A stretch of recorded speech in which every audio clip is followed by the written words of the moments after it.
భక్తులకు శంకరుడు ఏవి ఇవ్వగలడు అంటే తనకన్నా పై స్థానం ఇవ్వగలడు. తనకన్నా పై స్థానం ఏముంది కనుక అంటే ఆయనకి కోరిక తీరక కాళహస్తిలో తాను కిందుండి కొండ మీద తీసుకెళ్లి తిన్నడిని కూర్చోబెట్టాడు. అందుకే కొండ మీద తిన్నడు ఉంటాడు, కొండ కింద శివుడు ఉంటాడు. ఉరి నేను కింద ఉంటాను, నువ్వు పైన ఉండరా అన్నాడు. భక్తులంటే ఆయనకి అంత ప్రీతితో వ్యవహరించి భక్తులకు అన్నీ ఇవ్వగలడు. ఇచ్చి తాను భిక్షాటనమూర్తి కాగలడు. భిక్షాటనమూర్తి భిక్షేశ్వరుడు అంటే అర్థం భిక్ష కోసం వస్తాడు అని.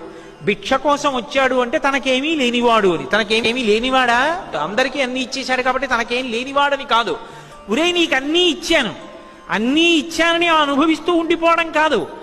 నీ బుర్రలో నాకు చోటు తరించిపోతావు, మళ్ళీ పుట్టవలసిన అవసరం ఉండదు. నీ బుద్ధిని నా చేతి కపాలంలో భిక్షగా పెట్టరా అని భిక్షాటనమూర్తి మన ఇంటి ముందుకొచ్చి నిలబడతాడు మహానుభావుడు ఉదారుడై.